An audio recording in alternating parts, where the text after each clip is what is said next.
आपका स्वागत है गांगुली टेक पर। मैं हूं संदीप गांगुली और आज हम लोग इस वीडियो में देखेंगे कि आपको पाइथन प्रोग्रामिंग में इफ एल्स इफ स्टेटमेंट कैसे यूज़ करना है। तो ये भी जो आपका कंडीशनल स्टेटमेंट होता है, इसमें क्या होता है कि आपके पास जो है अभी तक आपने देखा होगा कि आपने इफ स्टेटमेंट सबसे पहले देखा होगा। तो इफ स्टेटमेंट में हमारे पास सिर्फ एक ऑप्शन होता है।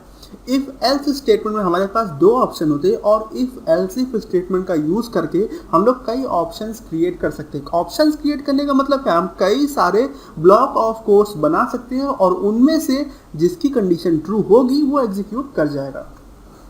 उससे पहले मैं आपको एक बात बता दूं कि अगर आपको कंपैरिजन और लॉजिकल ऑपरेटर के बारे में नहीं पता है तो इस वीडियो के डिस्क्रिप्शन में आपको एक वीडियो का लिंक मिलेगा। उस वीडियो को आप देख लीजिएगा। उसमें मैंने कंपैरिजन ऑपरेटर क्या है, अरिथमेटिक ऑपरेटर क्या है, लॉजिकल ऑपरेटर क्या है, कैसे यूज़ करना है, ये सब बताया है। और ये सब बिल्कुल अगर आप लोग सी जावा पढ़ चुके तो आपने इफ स्टेटमेंट में उसमें जब ऑपरेटर से पढ़े होंगे तो एग्जैक्टली वही ऑपरेटर यहाँ पर भी यूज़ होना है, कोई डिफरेंस नहीं है। तो अगर आप पहले से प्रोग्रामिंग पढ़ चुके हैं सी में या जावा में, पीएचपी में, जावास्क्रिप्ट में, तो आपको वो वीडियो देखने की कोई ज़रूरत नहीं है। लेकिन अगर आपके साथ ऐसा नहीं है, आप पाइथन से ही प्रोग्रामिंग स्टार्ट कर रहे हैं, तो आप वो वीडियो ज़रूर देख लीजिएगा। तो यहाँ पर मैंने पाइथन IDLE में जो क्या किया है, फाइल में जाके मैंने एक न्यू फाइल क्रिएट किया है और उसका नाम मैंने practice.py रखा है और आप चाहे तो कुछ भी रख सकते हैं। और इसके अंदर हम लोग वो कोड लिखेंगे जिसके मदद से हम लोग ये समझेंगे कि आपको एल्स इफ स्टेटमेंट कैसे यूज़ करना है। तो यहाँ पे मैंने एक वेरिएबल बनाया जिसका नाम मैंने नेम रखा और इसमें वैल्यू स्टोर कर दी संदीप। उसके बाद मैंने सबसे पहले एक इफ स्टेटमेंट बनाया। इसके लिए मैंने इफ लिखा, फिर मैंने कंडीशन लिखी कि अगर नेम बराबर हो संदीप के, फिर मैंने कॉलन लगाया, एंटर दबाया, फिर जो भी मैं कोड एग्जीक्यूट करना चाहता हूँ वो मैं यहाँ पे लिख दूंगा, जो कि है हेलो संदीप मैं जो है प्रिंट करना चाहता हूँ। तो यहाँ पर मैंने क्या किया, देखिए यहाँ पे मैंने सबसे पहले इफ लिखा, कंडीशन लिखी, कॉलन लगाया, एंटर दबाया। उसके बाद यहाँ से मैंने यहाँ पे जो कोड लिखना शुरू किया। मैं आपको एक बात बता दूं कि अगर आप नोटपैड++ में पाइथन की प्रोग्रामिंग लिख रहे हैं तो उस केस में क्या होगा, ये जैसे ही आप यहाँ पे एंटर दबाएंगे तो आपका जो कर्सर है पीछे की तरफ से आएगा। तो आपको एक बार अपने कीबोर्ड पे टैब दबाना है और उसको इस तरीके से ले आना है यहाँ पर। फिर यहाँ से जो कोड लिखते जाएंगे आप इस तरीके से, यहाँ से जो भी कोड आप लिखते जाएंगे वो सब कुछ आपके इस इफ स्टेटमेंट के ट्रू होने पे एग्जीक्यूट होगा। और ये जो आप जो स्पेस क्रिएट करते हैं, इसी से पाइथन को पता चलता है कि आपका जो ब्लॉक ऑफ कोड है वो कहाँ से स्टार्ट हो रहा है। तो इस चीज़ का आपको ध्यान रखना है।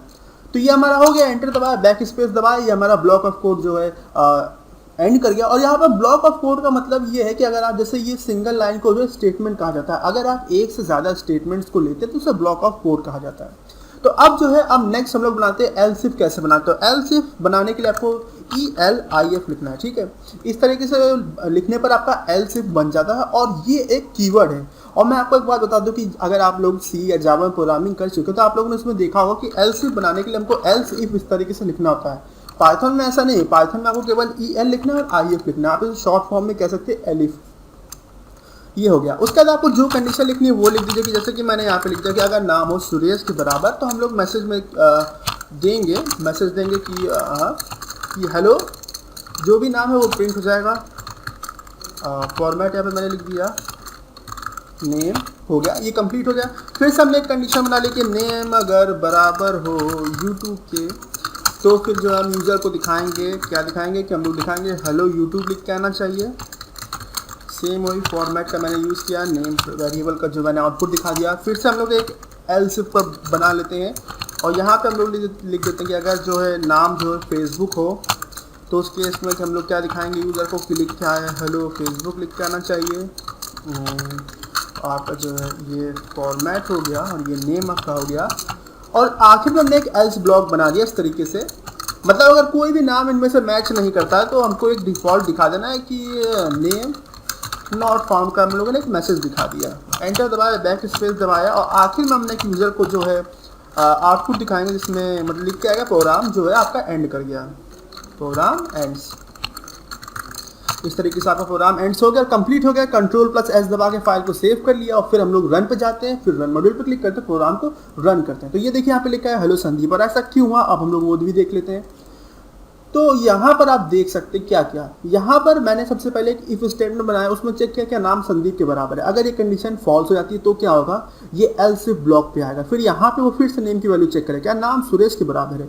अगर ऐसा नहीं है तो फिर ये फॉल्स हो गया तो फिर ये दूसरे एल्स इफ पर आएगा, फिर इस तरीके से चेक करेगा। तो एल्स इफ स्टेटमेंट इसी तरीके से काम करता है। इफ अगर जो है आपका फॉल्स हो जाती है कंडीशन तो इस पे आता है, ये फॉल्स हो गया तो इस पे आता है, ये फॉल्स हो गया तो एल्स वाले पे आ जाएगा। और यहाँ पे आप जितने चाहे उतने एल्स इफ स्टेटमेंट लगा सकते हैं। जरूरी नहीं है कि आपको यहाँ 3 लगाना, 2 लगाना, 1 लगाना, ऐसा कोई रूल नहीं है।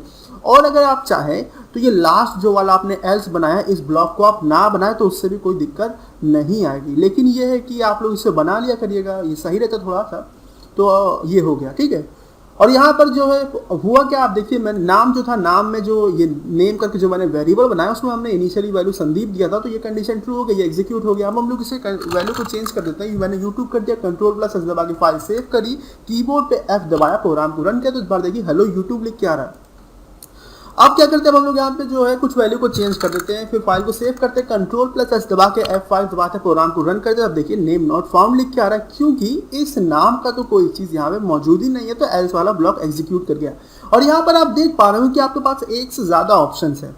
तो आपने सबसे पहले क्या देखा था, इफ देखा था जिसमें आपके पास सिर्फ एक ही ऑप्शन होता था। फिर आपने एल्स इफ एल्स देखा, उसमें 2 ऑप्शन होते थे। अब आपने इफ एल्स इफ देखा जिसमें आपके पास कई सारे ऑप्शन है, 1 2 3 4 5 ऑप्शन है आपके पास। तो इस तरीके से आपको इफ एल्स इफ स्टेटमेंट का यूज करना है। अब हम लोग इसी पर बेस्ड कुछ एग्जांपल भी देख लेते हैं। जैसे कि यहाँ पर देखिए मैंने एक प्रोग्राम बनाया है जिसमें मैंने 2 वेरिएबल बनाए, नेम और पासवर्ड, और फिर मैंने यहाँ पे वही काम किया है। एक बार एक इफ स्टेटमेंट में मैंने बनाया, फिर एल्स इफ में मैंने बनाया, फिर आपका ये लास्ट में एल्स में बनाया।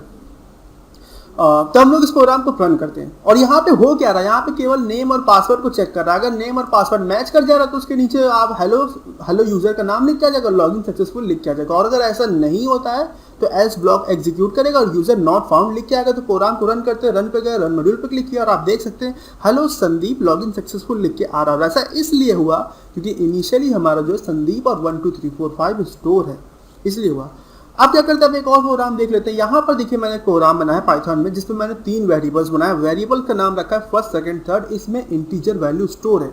और ये प्रोग्राम क्या कर रहा है, ये इन 3 वेरिएबल्स में किस वेरिएबल पर सबसे बड़ी वैल्यू स्टोर है वो पता करेगा। जैसे कि यहाँ पे आप देखने से बता सकते हैं कि जो हमारा सेकंड वाला जो वेरिएबल है उसमें जो इंटीजर वैल्यू स्टोर है सबसे बड़ी वैल्यू है। तो यहाँ पर यही हुआ, पहले इफ स्टेटमेंट में इसने क्या किया, इसने चेक किया कि जो फर्स्ट है वो सेकंड से बड़ा है और साथ ही में क्या फर्स्ट थर्ड से बड़ा है, मतलब थर्ड वाले वैल्यू से। अगर ऐसा है तो उसका मतलब क्या, ऑब्वियस सी बात है जो फर्स्ट वाला आपका जो वेरिएबल है उसमें जो वैल्यू है सबसे बड़ी है तो वो आउटपुट में आ जाएगा। और यहाँ पर मैं आपको जरा ये चीज दिखा देता हूँ, ये दिख नहीं रहा होगा आपको कि ये क्या है। ये देखिए लास्ट में मैंने यहाँ पे फॉर्मेट लिखा है और यहाँ पे मैंने सबसे पहला जो आपका जो करली ब्रैकेट है उसमें फर्स्ट वाला वेरिएबल का वैल्यू आएगी, दूसरे वाले करली ब्रैकेट में सेकंड का आएगा, तीसरे वाले में आपका जो है थर्ड का आएगा और ये जो आपका जो लास्ट वाला है इसमें आपका फर्स्ट का दिखाई देगा। और इसी तरीके से मैंने दूसरे सारे बनाए। इस वीडियो को आप पॉज करके जो है आप ये प्रोग्राम को अपने टेक्स्ट एडिटर में या पाइथन के आईडी में टाइप कर लीजिएगा, उसका रन करिएगा। तो ये हो गया। अब जो है हम लोग इसे रन करते हैं, ऑप्शन में जाना है, रन पे जाना, ऑप्शन पे नहीं, रन मॉड्यूल पे क्लिक करना है। और ये आप देख सकते हैं ग्रेटेस्ट नंबर अमंग 10 120 30 इज 120, जो कि बिल्कुल सही है। अब हम लोग यहाँ पे कुछ वैल्यू चेंज कर देते हैं, जैसे कि मैंने यहाँ पे 1089 कर दिया। अब हम लोग प्रोग्राम को देख के बता सकते हैं कि 1089 सबसे बड़ी वैल्यू है। तो रन पे क्लिक करते हैं, रन मॉड्यूल पे क्लिक करते हैं तो आप देख सकते हैं greatest number among 1089 120 and 30 is 1089, जो कि बिल्कुल सही है। तो इस तरीके से आपको इफ एल्स इफ स्टेटमेंट का यूज करना। अब अगर आपका इस वीडियो से जुड़ा कोई भी डाउट हो तो आप कमेंट सेक्शन में पूछिएगा। और अगर अभी तक आपने मेरा चैनल सब्सक्राइब नहीं किया है तो कर लीजिए, जिससे कि सारे फ्यूचर अपडेट्स आप तक पहुंचते रहे। और ये वीडियो देखने के लिए आपका धन्यवाद।